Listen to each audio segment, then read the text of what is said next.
Jeff Jarrett and the wild card in the semifinal of the Owen Hart Cup. The Jarrett team comes out and they're there with Jeff, and Jeff walks by himself as the rest go to the back, and he's awaiting his opponent. And then out comes the returning, with new theme music, Hangman Page. And he is out, and they bring up immediately the indefinite suspension that has obviously been lifted by the Young Bucks. And it's Page with a very aggressive demeanor out of the gate, and he is just going wild on Jeff Jarrett. He is kicking away at him, stomping on him, and they're asking, like, why is he being so aggressive? And then he takes him to the floor, and he hits Jeff Jarrett with the nastiest apron bomb, and this guy comes right down on his tailbone on the edge of the apron. This looked like it sucked. And he then has Jarrett's head bashed into the steps, DDTs him, and the crowd starts chanting, "Whose house?" And this greatly angers Hangman Page as he starts screaming at the fans. He's biting Jarrett, teases the dead eye when Jarrett finally gets in a stroke on the edge of the apron.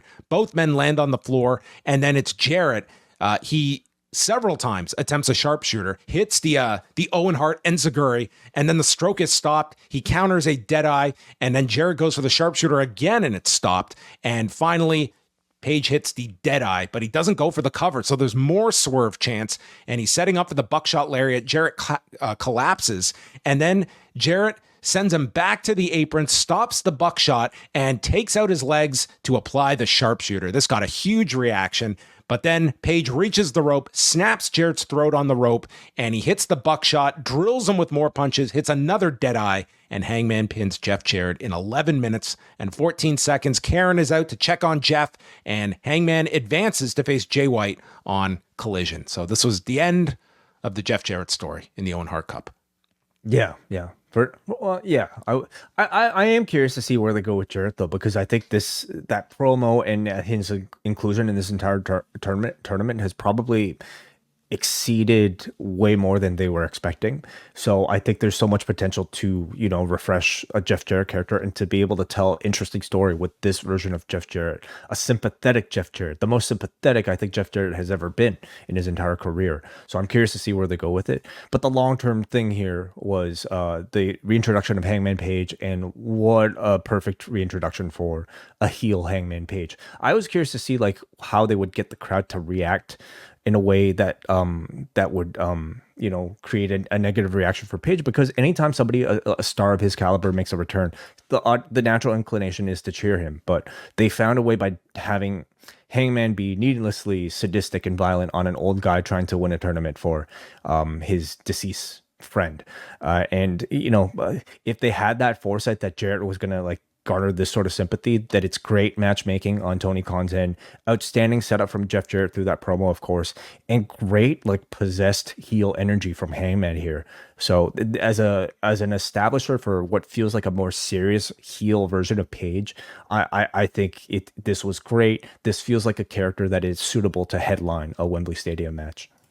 Yeah, it wasn't the first thing I thought of, but at the end of the show, I did find it interesting that if ever you were going to get CM Punk chance, this would have been it. It would have been Hangman, or it would have been the Young Bucks earlier. And that clearly feels like that's a thing of the past. If you can go to Chicago and there were no Punk chants, and I mean, that's something that it does feel now that it is more in the rear view. And if there were 3 people on this show that you would have had reserved for that. Imagine if this crowd just felt like instead of chanting for Swerve, they had just opted, well, it's Hangman and it's Chicago, and that's an easy chant, and no one went for that. Yeah, I'm happy to see that. I to be honest, the thought didn't even cross my mind, and maybe if I was in Chicago, I'd feel differently. But I think at this point, everybody's kind of, for the most part, moved on from all of that. Or it's months past the breakup. Everybody's found new relationships, and everybody is happier for it. So we're 2 months from airing security footage. I mean, it's not as though it was we're talking. Jack Perry, though, I think will be a different question. When Perry came out, Jack Perry didn't get any of those chants either. Yeah, sure. And he did on that Chicago show for New Japan Strong, but that was right after the security afterwards. footage. Yeah, if Perry makes mention, like if he cut a promo tonight, I think he could have used it for heat. But I think for Page, Swerve is that much more on top of everybody's mind than CM Punk is for him. So at the end of this, I mean, I guess this all, like, I saw like a lot of arguments that, Jeff Jarrett just did such a great job. No, I mean, you knew where. But if you're looking at this, yes, obviously for where you're going, this was the only outcome. Doing this with Hangman Page, you can certainly argue that for Jarrett, it was almost too great of a segment for a guy that was going to be out first in the first elimination. But I think it added a lot more drama to this match than had you not had that promo, or if this had just been random person against Hangman Page in this same role. And I think to your point, there is clearly something. I don't know what you can get out of this with Jeff Jarrett. I think 100% he needs to be on that show in Calgary in some big segment of some sort, whether it's maybe even a speech about how he let down Owen or something like that, like some really emotional something on that Calgary show next week. I think you have to have him on. I think you use it to build to a next program for Jeff Jarrett against an up-and-coming heel against Bruce. What would Bruce have against Jeff Jarrett? Bruce will come up with something. Somebody else should come out and, maybe Jarrett comes out, delivers a speech, and gets beat up by, a new heel. I mean, there's so much incredible potential in this old man Jarrett character that is just become, I guess, a wonderful babyface. Just because he over-delivered, in his promo, doesn't mean you should throw away your plans for Wembley Stadium and all of a sudden make Jeff Jarrett, the person to win the tournament or even go to the finals. That makes no sense. Let's also remember, everybody, there's an Owen Cup next year, and if you could tell a long-term story of Jeff Jarrett finally, trying to enter. I don't know if Jeff Jarrett and long-term are words you are putting together in 2025. How many years has he been in AEW? This man will never retire. Look at the shape he's in. If this was not attached to the Wembley shot, I think you could make a real compelling argument that this would have been the most compelling.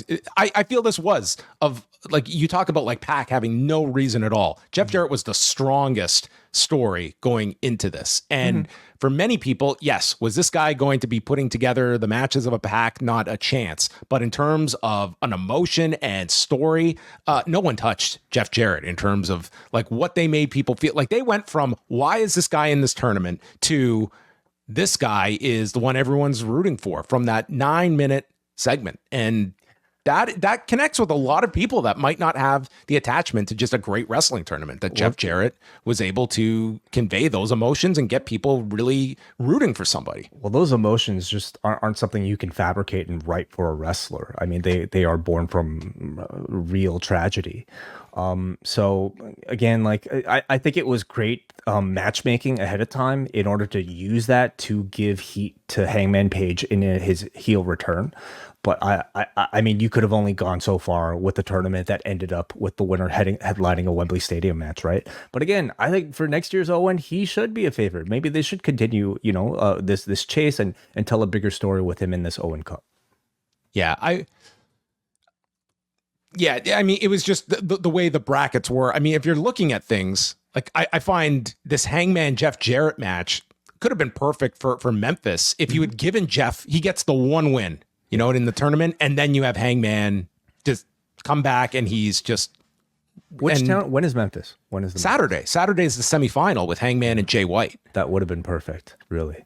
And then you have Hangman beat him, and it's like, it's got. I mean, you want to talk about a crowd, like, with all due respect, like, this was a good crowd tonight, but it wasn't like this crowd was just at the edge of their seat for Jeff Jarrett. And I don't know if you'd get that in Memphis either, but I think it would have been I think you absolutely. Well, I'm saying, and I mean, they've got like 2,000 tickets for this Memphis show. I mean, they could use some local story with a Jeff Jarrett, and he's one win away from facing Bryan Danielson.